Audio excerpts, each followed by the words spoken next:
Hey guys, it's Muffin, and today I wanted to go over a game of Kog'maw. This footage is technically from the ending of the last patch, but Kog'maw and Mutant really weren't touched at all. If anything, Twinshot was actually buffed in this patch, so everything in this game actually is still relevant, and I've run a couple of Kog'maw Mutant games since, and so I think it's still actually really helpful. But the main point of this video is to point out that I love unstable evolution. It's one of my favorite augments in the game. I've run it like 5 times I think in the last week, and I've gotten 4 wins and 1 second, and I was against another guy with Kog'maw and unstable evolution who got first. So it's kind of cracked, it's kind of nutty. You can play it a lot of different ways, but yeah, that and Twinshot I think is going to be really powerful in this upcoming meta with this new patch that's going to be going on 4 weeks. So you're going to see a lot of Kog'maws, and I wanted to go through an informative game of how to play it and how I kind of play it. So first carousel, we get a Singed with a BF sword.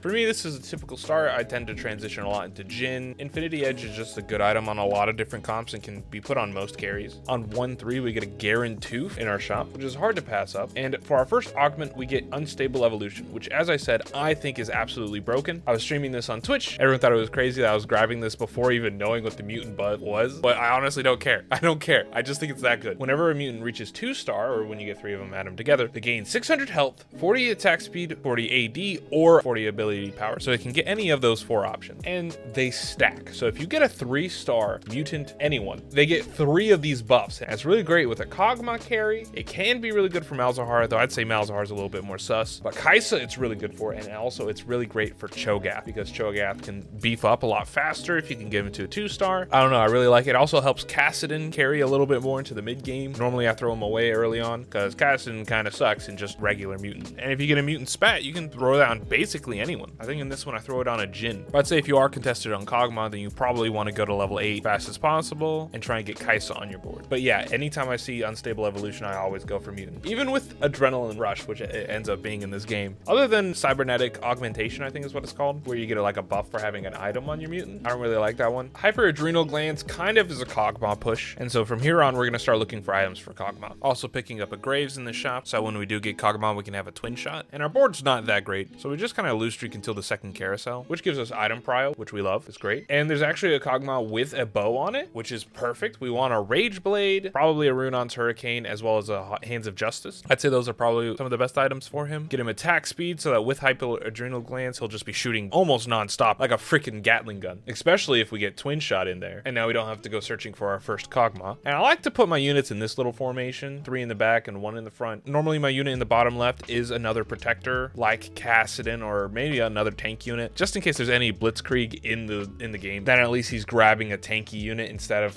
you know, maybe a second carry like a Misfortune or even like a Graves. You don't want them grabbing your Graves. He's really good for crowd control. But then all the enemy front units pretty much all aggro onto our Garen. Sell a bit of our bench to get 20 gold. And at 2-6 for the round right before Krugs, I decided I want to start win streaking, so I level up to 5 since we can't make Econ anyways. And I throw in Tristana just to give us sniper bonus and another attacker on our board. And so here we're going to start trying to win streak. And here Krugs gives us another belt, a BF sword, and a tier. We throw the belt on Garen to give us a Warmogs. We're going to save that tier to probably make a Hands of Justice. And then hopefully we get another bow, so one of these swords can become a Giant Slayer maybe. You don't really want to do Deathblade on Kog'maw because a lot of his damage is going to come from his ult, which does % health damage, but as magic damage. So a Deathblade doesn't really help any of his attacks that come from his ult. Our win streak doesn't last very long, losing to this Arcanist build, but it's not too bad. We're about to hit the 3rd carousel. Really want to get like a large rod so that we can make a Rage Blade, and it's fine to be lower on the totem pole, I think, at this point, because we're going to re-roll Kog'maw. So we're going to stay level 6, keep our econ, all that good stuff. For our second augment, we have Mutant Heart and Twin Shot. And because we have Synaptic Web, kind of both of these do the same thing, but I chose Twin Shot so I didn't have to have Graves on my board. 5 Mutant is extremely easy to hit, I think. It's very easy to get Mundo, Kog'maw, potentially even Kai'Sa, and that's if we even decide to go 5 Mutant. Whereas with Twin Shot, we can either have just Kog'maw, so we get the 2 Twin Shot, or we can throw in 2 Twin Shot later, which will give us 4, which is a huge bonus. You get the 40 bonus attack damage on all your Twin Shot at 4, as well as the increased extra shot rate. So to me, it just seemed like a better idea. Now at 3rd carousel, the guy in last place steals our rod, which is just rude. But there's a Malzahar, which will get us our 3 mutant. Yeah, he's got a bow on him, but I figure we can use it for at least now. When we get another Malzahar, we can throw him out. Though this does become a little bit less relevant because we instantly get a Cho'gath, which I wasn't expecting. It can be pretty hard to run a Cho'gath this late in the game. It's 3-5. He's not got any of his stacks on him yet, but I think it's a little too late to try and reroll for Garen. Garen. We didn't go for Blitz either. So Protector as our main tanks is not how it's going to go. So I buy Zac and decide we're going to do a Bruiser front line, especially since Zac can be replaced with Mundo later, or we can go for 3 or 4 Bruiser if we really want to. And because we're lose streaking when we want to be win streaking, I decided to roll a little bit for more units, maybe a 2-star Kog'maw. Also made a Giant Slayer since we have a second bow now, and we wanted to make a Giant Slayer anyways. We had a sword sitting on the side, and we really want to get the most optimization out of our items anyways, but we make a 2-star Kassidan, giving us a little bit of extra room on our board and allowing me to throw in Cho'gath. So Cho and Zac go in, Garen gets sold, so does Malzahar, and we put the bow on our Kog'maw. Now he's a little squishy boy right now, but he's actually doing decent damage, especially with the sniper bonus with Tristana. And now we're level 6, 50 econ, and we're just gonna slow roll for all of our 2-stars and 3-star units. But we roll a little bit, landing 2-star Malzahar, Cho'gath, and Kog'maw right before Wolves, leaving us at 40 health. Wolves gives us a large rod and a glove, allowing us to fully itemize our Kog'maw with a Rage Blade and Hands of Justice. And though we didn't get a rune on Hurricane, he's doing crazy damage.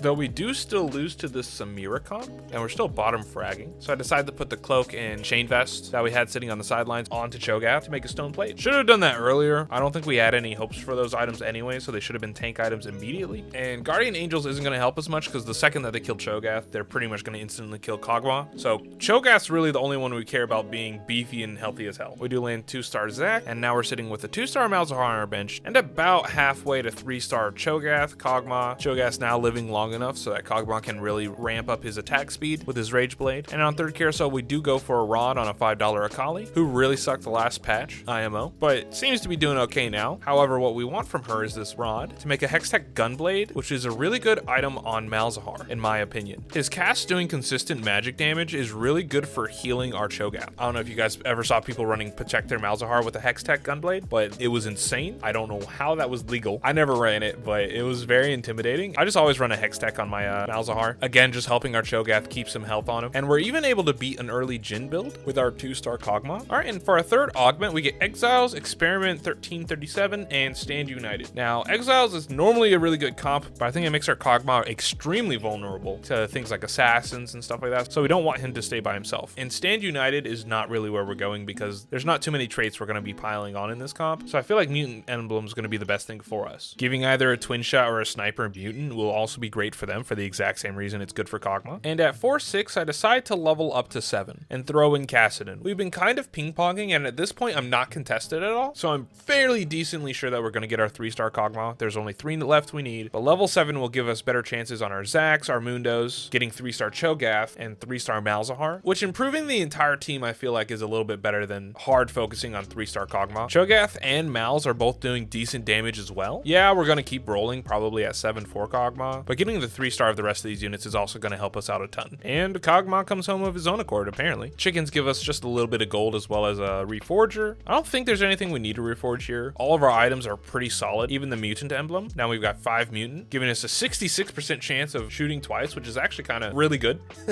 And even our Malzahar is starting to get some strings of just non-stop attacking. We do lose to this Arcanist build, sadly. It's the guy in first. He's been win streaking most of the game, and he's already got a Victor. And we land a Mundo. And we're already at 5 Mutant, so we don't have to remove Zac. But I do anyways. I don't think we're going for Bruiser this game. Chemtech either. But Tristana and honestly any other sniper would really benefit from getting that 66% at attacking. So I put our emblem on her, giving us a second really attack carry. And then we just keep rolling for a 3-star unit. And I'd say normally I want to stick around at least above 30 gold. But at this point, we're on the cusp of so many different scaling points. And honestly, we're 2 losses away from being out of the game. So I just keep rolling, landing another Malzahar, landing another Mundo. And right after the combat starts, I do get 3-star Cho'gath. So if we do happen to lose here, it won't be as disastrous. This sniper Urgot Jhin build is very scary. Both of them being 2-star, that's just a lot of damage. But we're 2 away from 3-star Kog'Maw, and we're 2 away from 3-star Malzahar, where most of our healing comes from. And on 5th carousel, we go for a Blitzcrank with a death cap. This goes on Malzahar. This takes the damage of his ult from 935 to 1573, increasing his healing by about 50%. The more he heals, the longer Cho'gath stays alive. The longer Cho'gath stays alive, the more our Kog'Maw is able to ramp up how fast he's attacking. And I roll down the rest of my gold trying to get that 3-star Kog'Maw, and we get 1 away, right on the cusp. And even this weird Samira Galio build loses because of how much our Malzahar is able to heal. I think without the death cap, we lose there. And at 5-6, we land 3-star Kog'Maw, and I can't find it in the footage, but I'm pretty sure he got 1 stack of ability power, 1 of attack damage, and 1 of attack speed. Though it doesn't specifically tell you that, you have to like look at their stats when it happens. But if I remember correctly, that's what he got from Unstable Evolution. Dragging then gives us a static shiv, which I just throw on Malzahar, reducing magic damage across the team, especially because Kog'maw's ult does it magic damage. I also throw in Lux over Kassidan. We don't really need the 6th mutant, and Arcanist will help our Malzahar heal more as well. At this point, we're at least top 5th with 12 health, but I'm pretty sure we're probably the second strongest in the lobby at this point. And I start picking up Jins as well. If I think I can get a 3-star Jin, I can throw the mutant emblem on it, and he should get the bonus as well, which would be awesome. So when 2-star Jin shows up in our shop, I throw emblem on him, and he becomes our second sniper, though the buff he gets is ability power, which only helps the final auto in his ult. So it's really almost useless on him. That's very unfortunate, but almost any of the other 3 would have helped him a lot. Though we do lose again to this Jin Urgot, crazy sniper bullshit that's going on. And on 6th carousel, I actually had no idea what to get for items. There wasn't any clear tank items, so maybe the Hands of Justice for our Cho'gath, let him heal himself a little bit maybe, or at least gotten a 5-star unit because we still have a Reforger. I really didn't care at the time, so I just grabbed whatever so I could Reforge it, but I probably should have grabbed at least the 5 coins. But that ends up with an Ezreal with a Ionic Spark, which we honestly could have kept on Cho'gath. Kog'maw does magic damage, so does Malzahar, so does Cho'gath. So it would have been fine to just keep it. Instead we get a GA, which actually is worse. But you gotta live with what you sow, you know? And I rolled down trying to just either land a 2-star Mundo or a 3-star Malzahar. 2-star Mundo shows up first, so Malzahar 3 is no longer an option. He gets extra attack speed from the bonus. Probably would have preferred the health, but attack speed is fine. We mostly still just care about our Cho'gath being able to survive long enough for our Kog'maw to really start pumping out a lot of damage. And at this point in the game, I realized that no one has anything attacking this bottom left corner. So Kog'maw, who's a sniper and benefits from being as far from people as possible, doing extra damage for every space between him and his target, benefits from being as far as everyone as possible, and I put him in the bottom left corner. So even though this man has a Tahm Kench 2, a Jin 2, a Jinx 2, and an Urgot 2 with sniper, mind you, we wiped the floor with him. He's gone. He's bye. Sadly, it's only the ghost of the person in first place, and they still have a win streak, but it actually is good because that means that we are winning. We are stronger than him, and we don't have to worry about it too much. The Herald gives us a Hands of Justice, which isn't the most helpful item, but I decided to throw it on our Mundo anyways. But I sell our entire bench so we can get to level 8, buy a Braum, roll once, and I do throw the Braum in until I realize I can sell him and throw in a Tahm Kench, who at least is a bruiser and will benefit from the other 2 bruisers on the field. And maybe he'll even be able to cast and eat someone for a second, giving us a little bit of extra time. Maybe he'll even eat the other Tahm Kench. But I figured one more unit on the board is not the worst thing in the world. And this Urgot player has landed a 3-star Urgot, who my chat mentioned is the worst 3-star 4-cost, and I would have to agree. But holy shit, being able to beat a 3-star 4-cost unit with a Kog'maw just feels so good. Because he just eats it. He just sucks. And at this point, we're top 2.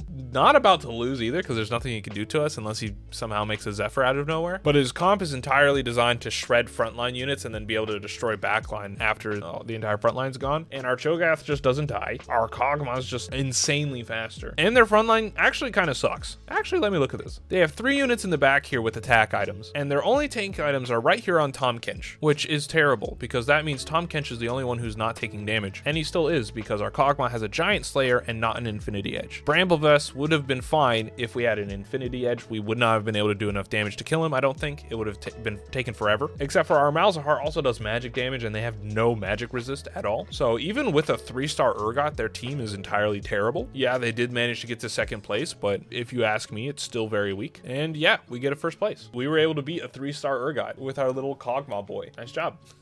Thank you guys so much for watching. As you probably noticed, I stream this on my Twitch. Feel free to head over to my Twitch channel, twitch.tv/murdermuffin. I play this game all the time, as well as a little bit of Final Fantasy, but that's a different addiction. And maybe consider Mutant with Unstable Evolution. I personally think it's one of the best augments in the game if you land it, but that doesn't mean you have to go Mutant, but it's worked well for me literally every time, even with one of the worst mutant traits, in my opinion. But yeah, I've been Murdermuffin. Thank you guys so much. And if you want to see more games on TFT, feel free to hit that subscribe button. I'd really appreciate it. And have yourselves a great day. I'll see you next time. Peace.